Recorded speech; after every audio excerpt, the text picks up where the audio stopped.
So let's get back to talking about the Patriots. Rodney has changed locations. He didn't like the lighting inside. And before he sat down, the view behind you, Rodney, it brings to mind one of Chris Sims' favorite sayings, can't hide money.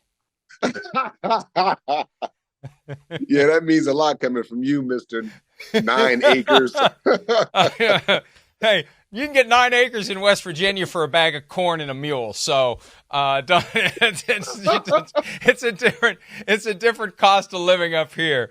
All right, let's get to it. The New England Patriots. Let me just ask you just generally. I mean, how weird is it for you to watch a Patriots game and not see Bill Belichick anywhere on the screen? It's definitely different because that's been a staple of the Patriots. Coach Belichick walking those sidelines. But it's really been weird. People constantly texting me. It's almost like they're excited about the Patriots' downfall because the Patriots have been so successful for so long. All the Super Bowl championships, all the wins, 21 games in a row, going undefeated. It's so much Patriot hate out there. And I get it. People text me all the time. And when I look at the Patriots, I think that Jerod Mayo overall, I think he's really doing a great job. I think he's made that locker room friendly. I think guys aren't afraid to go up to him and communicate and talk. Just the atmosphere, it's more enjoyable. It's more relaxing. And Jerod is not afraid to get in your face, Mike, and hold you accountable. I mean, those guys respect him. But he's a guy that's smart. He comes into work every day, and he's a no-nonsense guy. I like Jerod. I like him a lot. I think that was an excellent pick for Kraft. One point that Devin McCourty has made is physically it's maybe a little more demanding, but mentally it's not as overwhelming as it was when Bill Belichick was just kind of beating everybody down and keeping everybody, going after Tom Brady, going after this person in the film room, whatever. That weight isn't there that guys would feel all the time where they're maybe like walking on eggshells constantly. You never know when you're going to get ripped. And I was interested last night to hear Robert Kraft before the game. He said, and I hadn't heard this before, that he had decided 5 years ago that Jerod Mayo was going to be the next coach of the team. Now, he didn't know when, but 5 years ago. And there was a time where I remember after one season, was Jerod Mayo going to leave? Is he going to interview for? And it all settled down quickly, and he got a new contract. And that was kind of the moment where maybe we should have realized they've already pegged this guy to be the next head coach. It's just a question of whenever Bill Belichick moves on. Yeah, you don't get many guys like him that walk through that door. I mean, when he came in as a rookie, I was there, and he was a professional. He was very humble. He was quiet. He listened a lot. He asked questions. Vrabel. He had Brewski, Vrabel. He had all those pros, Willie McGinnis, those guys that could really sit down and just teach him, and he learned. And he was a heck of a player. He worked extremely hard. He was smart. And once again, he knew how to relate to people. And that's what gets me excited about Jerod. And, once they start investing in this offensive line and start, the quarterback has no chance if you don't have an offensive line. When I was at the Patriots, in 03 on for a very long time, Mike, the staple of the offense has always been the offensive line. And for the life of me, you're drafting a young quarterback. Why don't you put in pieces the right offensive line? I mean, give this guy an opportunity. You already have average weapons. These guys aren't number ones. And I'm not trying to talk about them. It's just you have an opportunity to go out and get a Brandon Ayuk. He doesn't even want to come to the Patriots because he doesn't see that there's a future. So you have to find a way to get free agents in there, and you got to find a way to rebuild this offensive line because the defense has showed you last night, yeah, they're a solid defense, but they're not going to be able to hold up against really good offenses the entire season. It's just not going to happen. And, Rodney, that's the only way that I can make any sense of the fact that Drake May isn't already playing. Because if you're going to use the third overall pick in the draft, a pick that you don't want to be making on a regular basis that high, if you're going to do that, you want to use that pick on somebody that's going to play and that's going to help you turn it around right away. But wait, he's not playing. And I think the main reason he's not playing, the offensive line isn't good enough. And you mentioned Bryce Young earlier. Yeah, you don't want to throw the guy into the fire, have him struggle, have him not play well, and then we all think it's him. I think that's one of the most unfair things that happens in football, but it just happens. The quarterback struggles. We think it's him. There's so many other pieces and parts to it. If you're not getting time to make decisions and get rid of the football, that is a bad situation for a guy to start his career, because he's going to get that stigma that it's him, that he's a bust, and maybe he never gets another chance anywhere else to prove that it wasn't him, that it was the lack of help around him. No rookie quarterback should be playing the first year. They just shouldn't. If they don't have to play, he shouldn't play. You get a chance to see the game from a different perspective when you're on the sideline. You get a chance to talk to the starting quarterback, to see what he sees. You get a chance to see the entirety of the offense. You just get a chance to breathe and really absorb the speed of the game. The speed is different. And that's why I just love the fact that what Atlanta did. I love the fact that Atlanta went out and got 2 quarterbacks, because their main problem was quarterback not being able to finish in the fourth quarter. So if Kirk gets hurt, if he's not ready, then you can bring in a young guy. But you can't tell me that Penix right now is not sitting on the sideline, learning a ton of information, seeing the speeds of the defense, seeing the speed of the game, seeing all the different coverages, the disguises. I mean, this is a perfect situation for the Atlanta Falcons. And you want something like that to happen with the New England Patriots, where when Drake May comes in, they've done a better job of securing him up front. Because I'm going to tell you, when you drop back, I don't care if you're Aaron Rodgers, Tom Brady, Peyton Manning, if you don't have guys up front protecting you, you're going to be more concerned about that. You're going to panic, and it's not going to look good. So if you're the Patriots, man, protect this young man. Do whatever you have to do for the offensive line. If you have to keep 6, 7 guys in and only take 2 guys out on pass routes, do that. But protection is number one, Mike. Yeah, that was one of the things Baker Mayfield and I talked about after the Lions lost to the Bucs on Sunday. He got sacked 4.5 times by Aiden Hutchinson. At what point are you just focused on Hutchinson and not able to even process anything else? And you've got to adjust on the fly. Can I get rid of the ball fast? Well, if I get rid of it too fast, the guy's not even going to be open, or he's not going to be looking for it. What can we do to slide protection to that guy that's wreaking havoc? And if they're all wreaking havoc and you just have no time at all, again, the quarterback is the one that gets the blame, because that's the guy that most people focus on, because we follow the ball. We tend to follow the ball. So the guy with the ball isn't getting it done. Well, he's not getting it done because all the other guys in front of him aren't getting it done, and he's gobbled up before he has a chance to do anything. And I was kind of surprised last night to see him play at all. Jerod Mayo said after the game it was too good of an opportunity to pass up. But you're still putting him out there behind a beat-up and ineffective offensive line.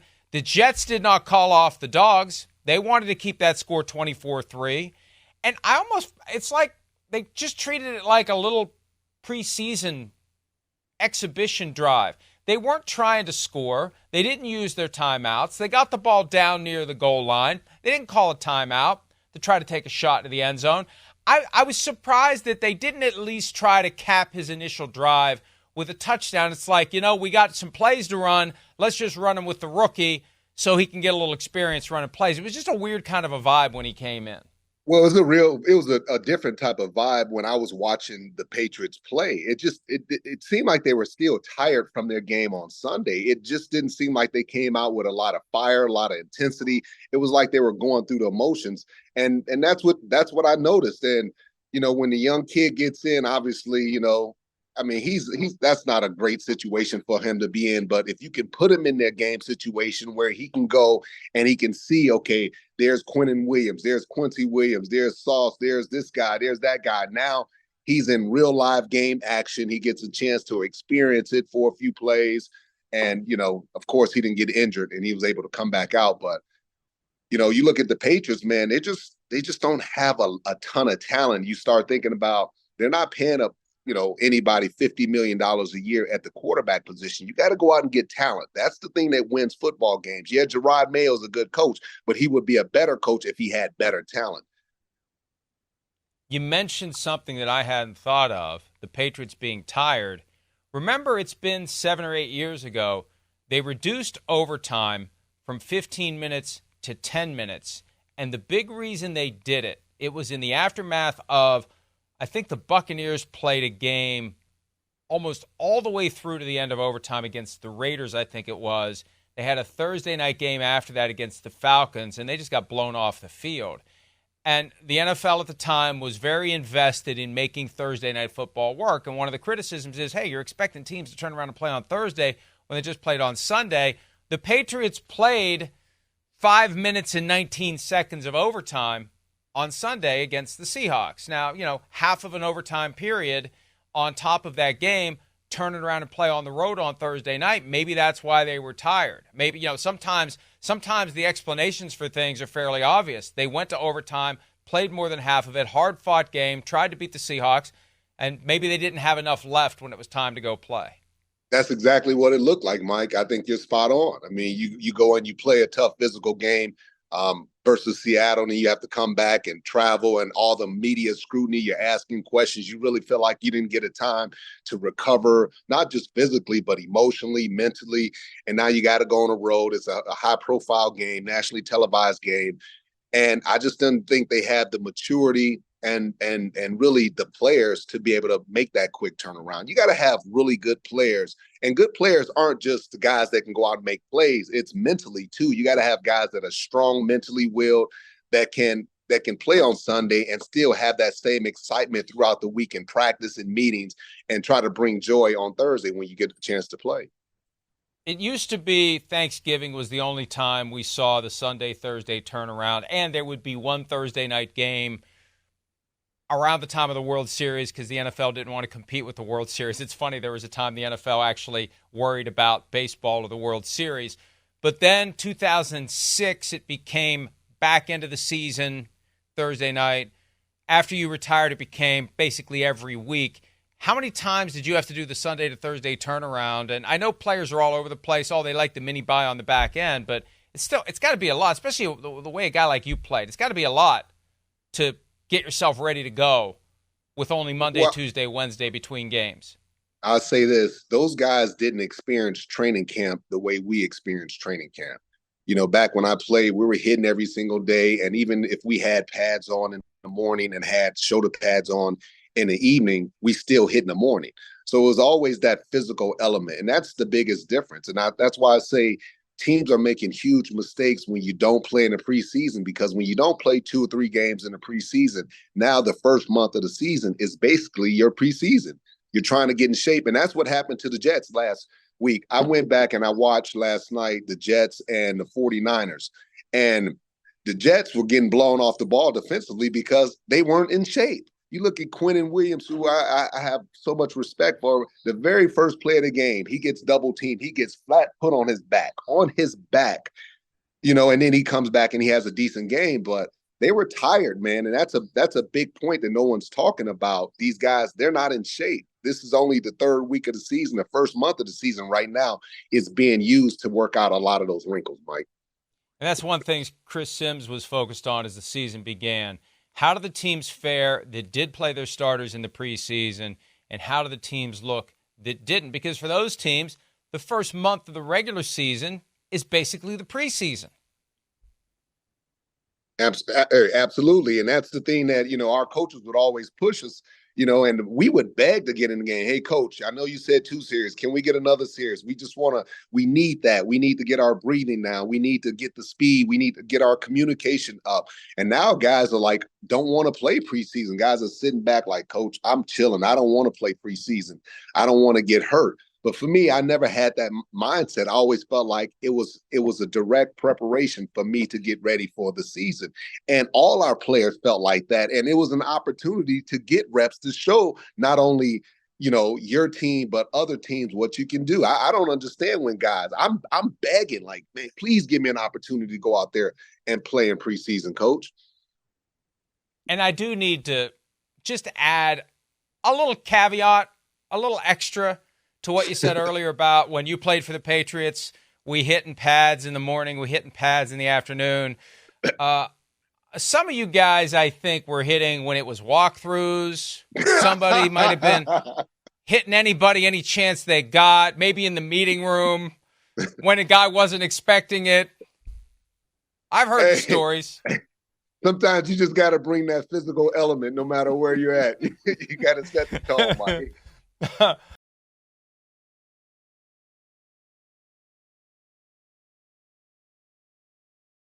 Hi, it's Mike Florio. Thanks for watching PFT on YouTube. Hit subscribe for the latest news and analysis from Pro Football Talk.